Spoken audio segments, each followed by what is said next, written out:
नमस्कार. आजचा आपला हा व्हिडिओ अर्थशास्त्राची उत्क्रांती किंवा अर्थशास्त्राचा उगम, त्याच्या विकासाचे उत्क्रांतीचे टप्पे आपण आज सविस्तर समजून घेणार आहोत. अर्थशास्त्र हा विषय हा जन्मजात असे म्हटले जाते. तो आपल्यासोबत येतो आणि मरेपर्यंत हा विषय आपल्यासोबत असतो. असा विषय जो त्रिकालवादी विषय म्हणून देखील समजला तो, जो कालही होता, आजही आहे आणि उद्या देखील राहणार आहे. अशा विषयाची खऱ्या अर्थाने उत्क्रांती किंवा विकास हा कशा पद्धतीने झाला आहे हा आपल्याला समजून घ्यायचा आहे. थोडक्यात आर्थिक विचारांचा इतिहास आज आपण आजच्या ह्या व्हिडिओमध्ये समजून घेणार आहोत. अर्थशास्त्र विषयाची उत्क्रांती समजून घेण्यासाठी आपल्याला आर्थिक विचारांचा इतिहास प्रथम समजून घ्यावा लागेल. फार प्राचीन काळापासून म्हणजे जवळपास 2500 वर्षापूर्वी मानवापुढे आर्थिक प्रश्न निर्माण झाले. त्या प्रश्नांची उकल किंवा ते सोडवण्यासाठी वेगवेगळ्या कालखंडातील विविध विचारवंत व तज्ज्ञांनी जे लेखन केले, धोरणी व सिद्धांत मांडले, त्यातून आर्थिक विचारांचा इतिहास सुरू झाला आहे. तोच खऱ्या अर्थाने आपल्या अर्थशास्त्रीय विषयाची उत्क्रांतीचा तो प्राथमिक स्वरूपाचा भाग समजला पाहिजे. सुरुवातीच्या प्राचीन कालखंडापासून जर आपण विचार केला तर मानव हा आदिमानव या स्थितीमध्ये भटकंती किंवा रानटी या स्थितीमध्ये होता. वैयक्तिक प्रश्न हे आपल्या शिकारीच्या माध्यमातून ते सोडवले जात होते. कालांतराने अग्नी, दगडी हत्यारं किंवा चक्र या वेगवेगळ्या शोध लागल्यानंतर तो पहिल्यांदा शेती समाज किंवा कृषी प्रधान समाज म्हणून पहिल्यांदा मानव हा स्थिरावला आणि खऱ्या अर्थाने समाज व्यवस्था किंवा सामूहिक मानव वस्ती ही निर्माण होऊ लागली आणि त्यातूनच पुढे मानवाच्या गरजा भागवण्यासाठी वेगवेगळ्या व्यक्तींवर त्या ठिकाणी आपण विसंबून राहायला सुरुवात झाली. म्हणजे सुरुवातीच्या पहिल्या टप्प्यामध्ये ज्यावेळेस व्यक्ती हा स्वतंत्र होता, भटकंती करत होता, तेव्हा त्याला कोणताही आर्थिक प्रश्न उद्भवले नाही. त्यामुळे अर्थशास्त्राची खऱ्या अर्थाने उत्क्रांती आपण म्हणता येणार नाही आहे. पण जेव्हा आर्थिक प्रश्न हे आपल्या पातळीवर सोडवले जात नाही, ते प्रश्न सोडवण्यासाठी इतरांची कोणाची तरी मदत घ्यावी लागते.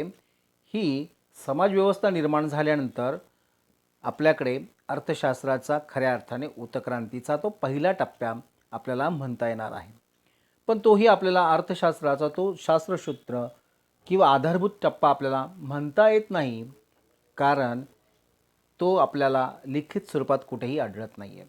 पण खऱ्या अर्थाने प्राचीन कालखंडापासून ते आजच्या आधुनिक कालखंडापर्यंत अर्थशास्त्र आणि अर्थशास्त्रीय विचार हे मानवाच्या जन्मजात सोबत आलेले आहेत, हे मात्र आपल्याला विसरता येणार नाही.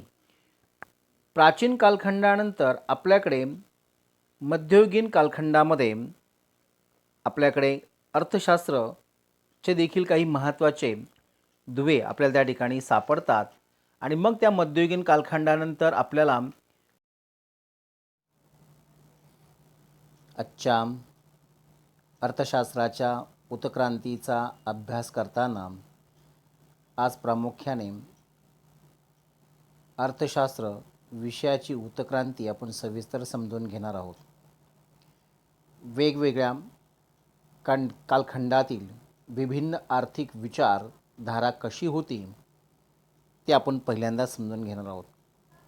ही विचारधारा मांडणारे वेगवेगळे त्या कालखंडातील अर्थतज्ञ किंवा विचारवंत हे आपण या ठिकाणी पाहणार आहोत. वेगवेगळ्या कालखंडामधील जे तज्ज्ञ होते, विचारवंत, त्यांचे फक्त आर्थिकच विचार नाही, तर त्यांचे राजनैतिक विचार, धर्मशास्त्रावरील विचार किंवा तत्त्वज्ञान या वेगवेगळ्या विषयांमधून अर्थशास्त्राचे विषय किंवा विचार त्या ठिकाणी प्रकट झालेले आहेत. अशा सर्वच वेगवेगळ्या तज्ज्ञ विचारवंतांची आर्थिक विचारधारा काय होती हे खऱ्या अर्थाने आजच्या आपल्या या व्हिडिओमध्ये पाहणार आहोत, ज्यामध्ये सनातन कालखंड, नवसनातन कालखंड, कार्ल मार्क्स, केन्सची वेगळी विचारधारा, पुढे केन्स नंतरचे आधुनिक अर्थशास्त्र, अशा वेगवेगळ्या टप्प्यांमध्ये अर्थशास्त्राची उत्क्रांती ही कशी होत गेलेली आहे किंवा आर्थिक विचारधारा ही कशा पद्धतीने बदलत गेलेली आहे याचा सविस्तर प्रवास आपल्या आजच्या व्हिडिओमध्ये आपण घेणार आहोत. प्राचीन कालखंड प्री क्लासिकल इसवी सन पूर्व 3000 ते इसवी सन 450 या कालखंडात, म्हणजे ज्यामध्ये कौटिल्य, मोनोफोन, ॲरिस्टॉटल, प्लेटो अशा महत्त्वाच्या वेगवेगळ्या प्राचीन समाज संस्कृतीमधील विचारवंतांनी खऱ्या अर्थाने अर्थशास्त्राचा पाया घातला आहे असं आपल्याला म्हणता येईल. यामध्ये फक्त कौटिल्य हे भारतीय विचारवंत, भारतीय राजकीय विचारवंत, अर्थतज्ञ, धर्मपंडित, धर्मविचारवंत किंवा तत्त्ववेत्ते म्हणून ओळखले जातातच, पण आपल्याला कौटिल्य यांच्या आर्थिक विचारांबरोबरच प्राचीन ग्रीक संस्कृतीमधील तत्त्ववेत्ता म्हणून त्यांनी काय विचार मांडले, या सगळ्याच प्राचीन समाज संस्कृतीतील वेगवेगळ्या तज्ज्ञांनी जे विचार मांडले ते देखील आपल्याला इथं समजून घेणं गरजेचं आहे. साहजिकच कौटिल्य यांचे आर्थिक विचारांचा प्रभाव आपल्या भारतीय विचारांवर मोठा आहे. म्हणजेच कौटिल्य यांनी राज्यव्यवस्था चालवताना व्यापार नीती कशी वापरली पाहिजे, कर संकलन याबाबत आदर्श असे विचार त्यांनी दिलेले आहेत. म्हणजे आदर्श राज्यकर्ता याची विचारधारा कौटिल्यांनी आपल्या कौटिल्याच्या अर्थशास्त्र या ग्रंथामध्ये दिलेलं आहे, ज्या ग्रंथाचे 15 महत्त्वाचे अध्याय आहेत आणि एक मोठा ग्रंथ कौटिल्यांनी अर्थशास्त्रासाठी आपल्याला तो मांडला आहे. म्हणून खऱ्या अर्थाने कौटिल्य हे प्राचीन कालखंडातील एक महत्त्वाचे आर्थिक विचारवंत म्हणून त्यांची ओळख आहे. भारतीय विचारवंतांबरोबरच प्राचीन ग्रीक तत्त्ववेत्ता म्हणून सेनोफोन यांनी देखील खऱ्या अर्थाने अर्थशास्त्र या शब्दाचा पाया ओकोनॉमिक्स हा ग्रंथ लिहून घातला आहे. ओकोनॉमिक्सचा मूळ अर्थ घरगुती व्यवस्थापन असा होतो. त्यांनी कृषी क्षेत्राला सर्वोच्च प्राधान्य दिले आहे.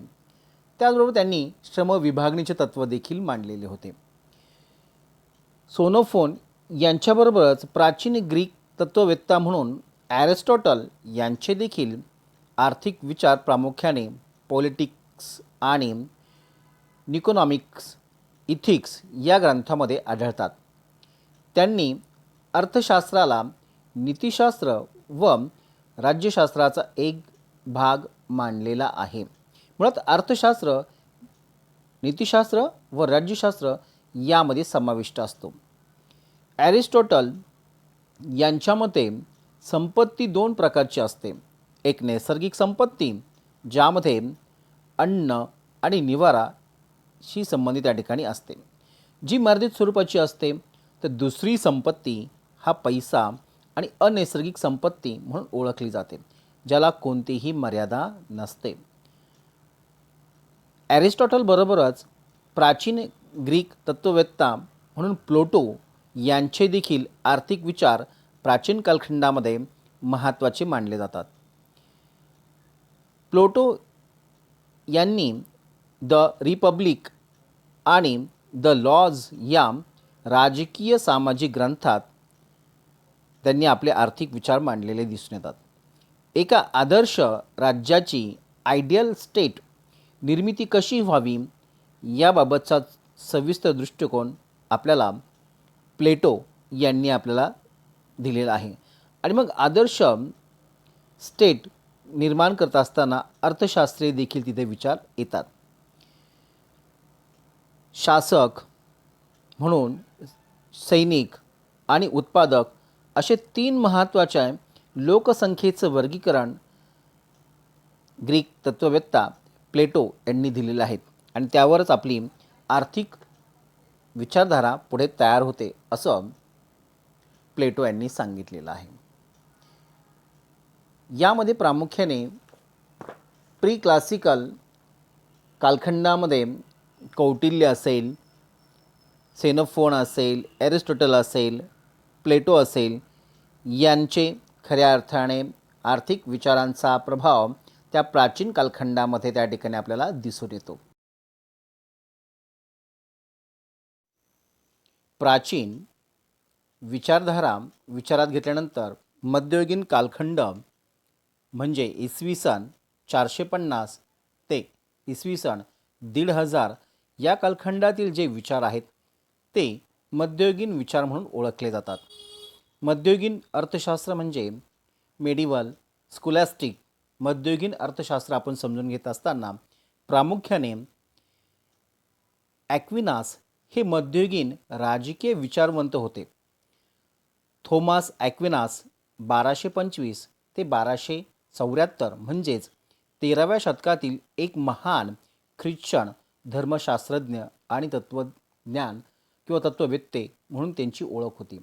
त्यांनी अर्थशास्त्राला स्वतंत्र विषय न मानता नीतिशास्त्र व धर्मशास्त्राचा एक भाग मांडलेला होता.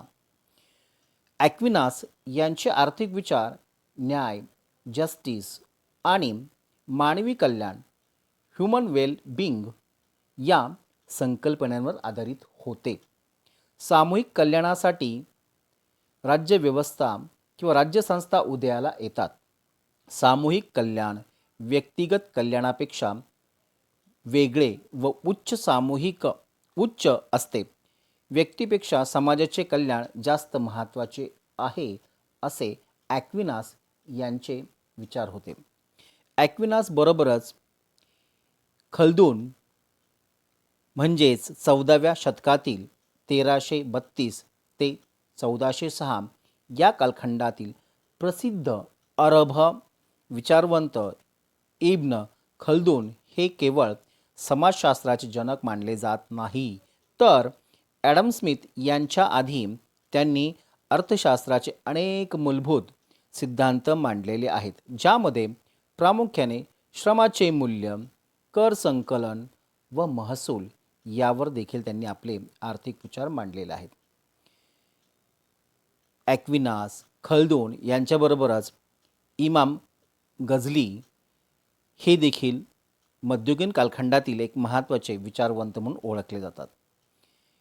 यांचे प्रामुख्याने नैतिकता, सामाजिक कल्याण आणि न्याय या तत्वांवर त्यांचे विचार आधारित होते.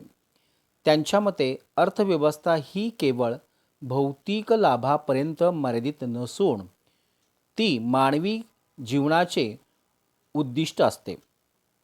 याबरोबरच त्यांनी पैशाची भूमिका व साठवणूक, व्यापार, व्याज आणि राज्याची भूमिका यावर देखील त्यांनी आपले आर्थिक विचार मांडलेले आहेत. एकूणच मध्ययुगीन कालखंडातील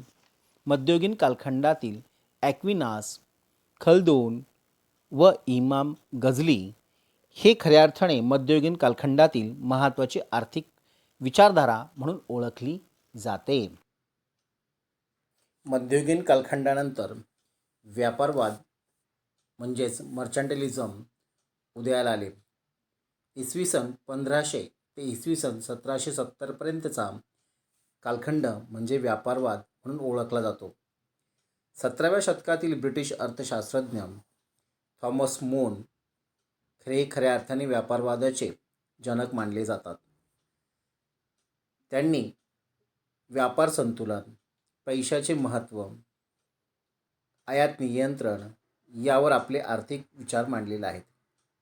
मून यांच्या मते कोणत्याही देशाची संपत्ती वाढवण्याचा मार्ग म्हणजे परकीय व्यापार होय. मूनप्रमाणेच व्यापारवादाच्या कालखंडामध्ये जीन कोल्बर्ट हे फ्रान्सचे राजा लुईचे 14वे महानिर्देशक होते. त्यांचे देखील आर्थिक विचार हे प्रभावीपणे त्या ठिकाणी मांडले जातात.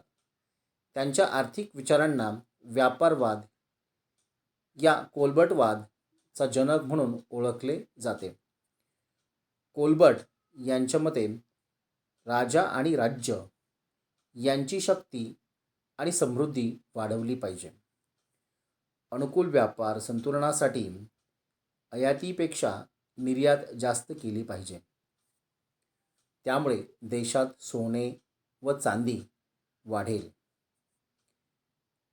थॉमस मून, जीन कोल्बर्ट याप्रमाणेच व्यापारवादाच्या कालखंडामध्ये सर विल्यम पेट्टी हे देखील महत्त्वाचे अर्थतज्ज्ञ म्हणून ओळखले जातात. 1623 ते 1687 हे 17व्या शतकातील एक ब्रिटिश अर्थतज्ज्ञ, वैज्ञानिक आणि राजकीय अर्थव्यवस्थेचे तज्ज्ञ किंवा प्रणेते मानले जातात. पॉलिटिकल इकॉनॉमी हा खऱ्या अर्थाने त्यांचा तो महत्त्वाचा ग्रंथ मानला जातो. त्यांना कार्ल मार्क्स यांनी राजकीय अर्थव्यवस्थेचे जनक असे देखील म्हटलेले आहे. अर्थशास्त्रात संख्याशास्त्राचा म्हणजे स्टॅटिस्टिक्सचा पद्धतशीर वापर करणारे ते पहिले विचारवंत होते. विल्यम पेट्टी यांनी श्रमविभागणी, कर आकारणी याबाबत सिद्धांत मांडलेले आहेत.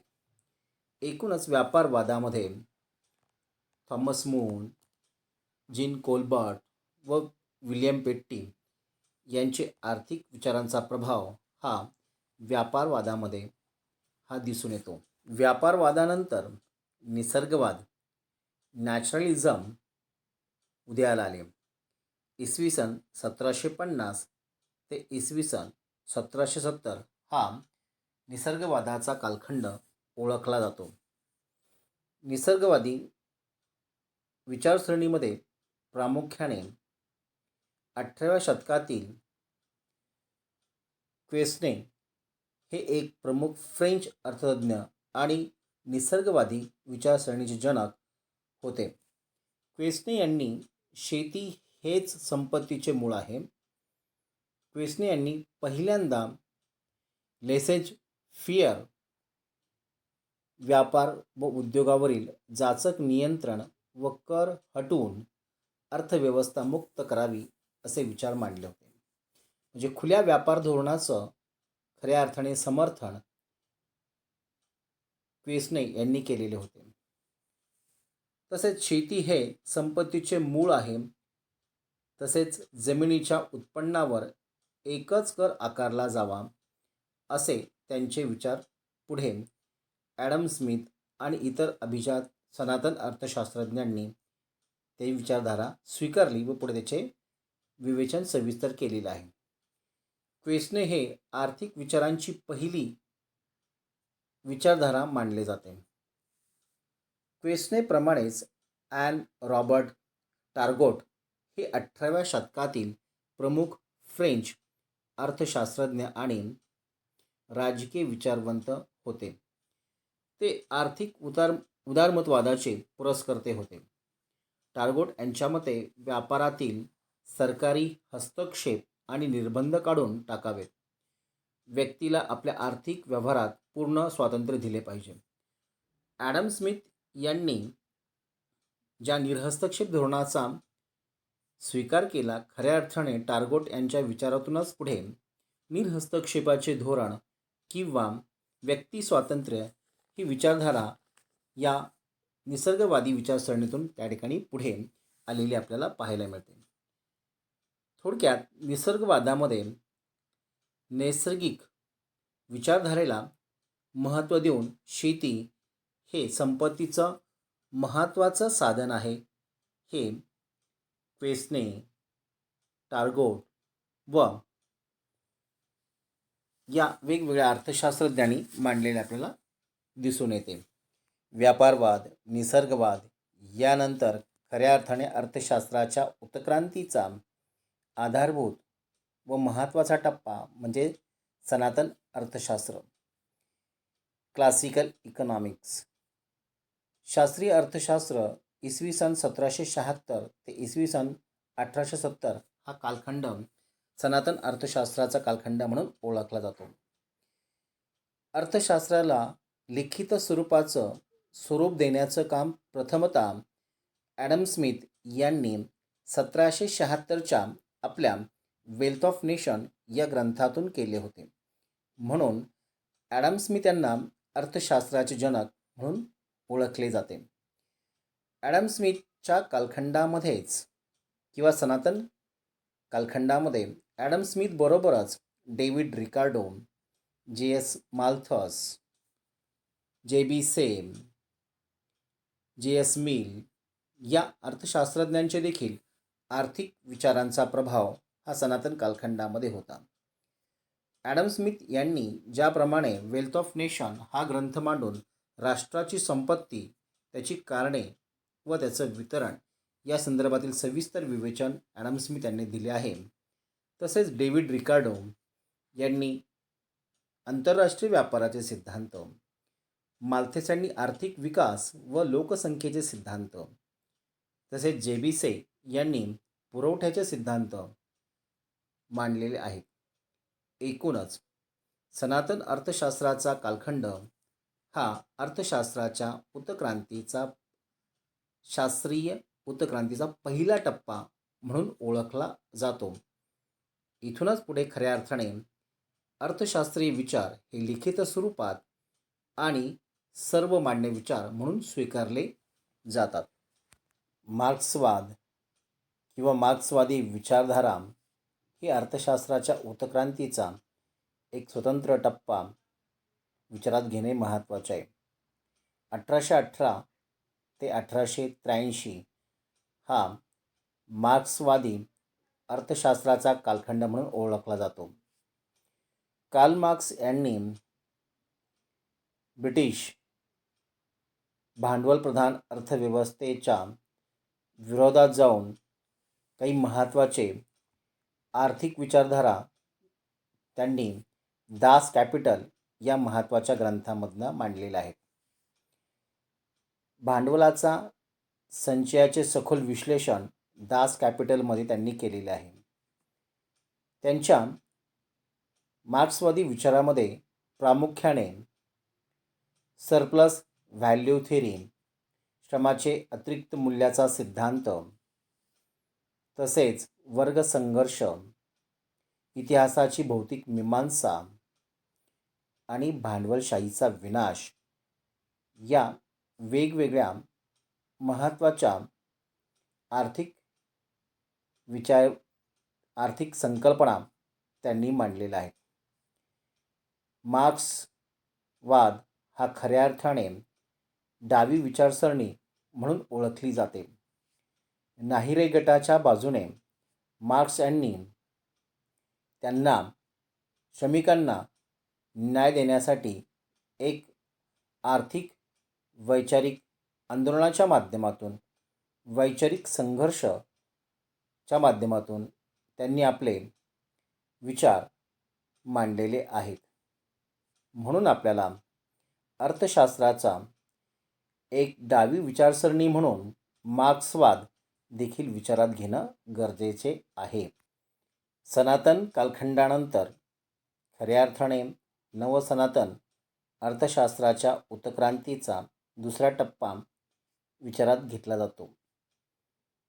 1870 ते 1930 हा कालखंड नवसनातन निओ क्लासिकल इकॉनॉमिक्स म्हणून ओळखला जातो. या कालखंडामध्ये प्रामुख्याने Alfred Marshall, Walras, William Jones, Pareto हे महत्त्वाचे अर्थतज्ञ या कालखंडामध्ये झालेले आहेत. मार्शल यांनी उपयोगिता या संकल्पनेचे सविस्तर विश्लेषण केलेलं आहे. त्याच्याच आधारे मागणी व पुरवठा वक्र याचे देखील विश्लेषण केलेलं आहे. याच कालखंडामध्ये गणितीय व सांख्यिकी पद्धतीचा अर्थशास्त्रामध्ये पहिल्यांदा प्रवेश झालेला आहे. थोडक्यात सनातन कालखंडातील विचारधारेवर टीका करून जी नवीन विचारधारा उदयाला आली त्या विचारधारेलाच नवसनातन अर्थशास्त्र म्हणून ओळखले जाते, ज्यामध्ये मार्शल हा महत्त्वाचा नवसनातन अर्थशास्त्रज्ञ म्हणून ओळखला जातो.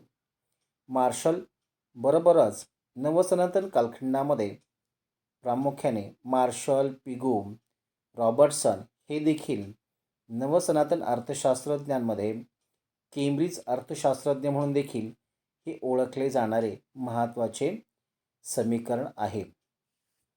म्हणून आपल्याला नवसनातन कालखंड हा सनातन कालखंडाच्या विचारधारेला विरोध करणारा एक महत्त्वाचा दुसरा वर्ग म्हणून विचारात घेतला जातो. नवसनातन अर्थशास्त्रज्ञांनी जे एकांगी अर्थशास्त्र, मागणीचेच फक्त अर्थशास्त्र विचारात घेतले होते, खऱ्या अर्थाने स्थूल अर्थशास्त्राकडे दुर्लक्ष झाल्यामुळे 1929च्या जागतिक महामंदीचे संकट जागतिक स्तरावरती निर्माण झाले होते.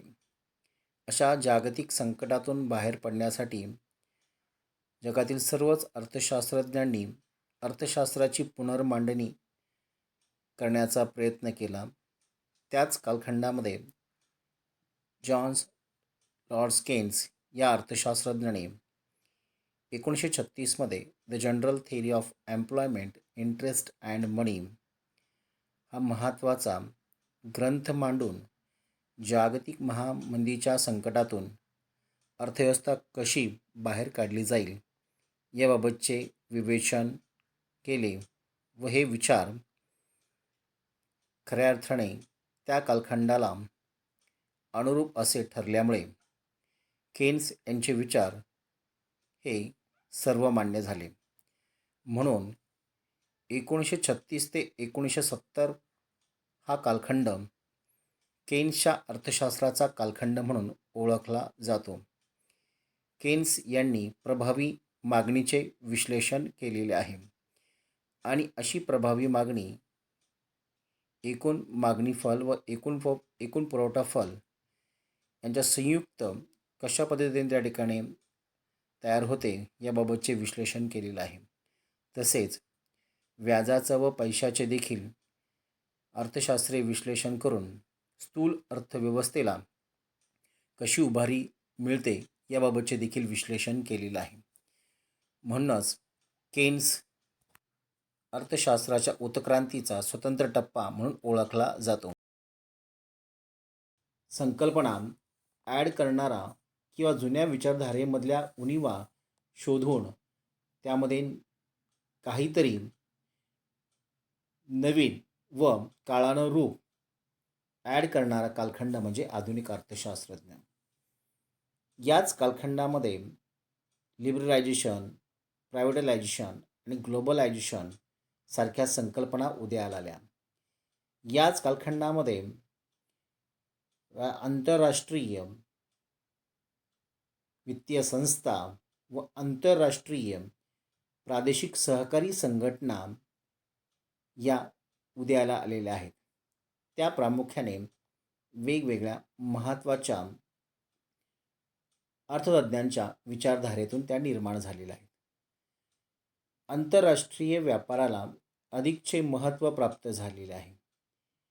एकूणच आधुनिक अर्थशास्त्र हे वेगवेगळ्या जगांना जोडणारे किंवा ग्लोबल इकॉनॉमीकडे घेऊन जाणारे आहे. म्हणून आपल्याला आधुनिक अर्थशास्त्राचा अभ्यास करत असताना जागतिक पटलावर होणारे सर्वच आर्थिक बदल हे संमिश्रपणे. हा व्हिडिओ आवडला असल्यास या व्हिडिओला लाईक करा, शेअर करा, कमेंट्स करा व अशाच नवनवीन एज्युकेशनल व्हिडिओसाठी या चॅनेलला आत्ताच सबस्क्राईब करा, बेल बटन प्रेस करा, जेणेकरून आपल्याला पुढील व्हिडिओचे नोटिफिकेशन प्राप्त होईल. पुन्हा भेटूया नवीन अशाच अर्थशास्त्रीय नवीन टॉपिक बरोबर. थँक्यू.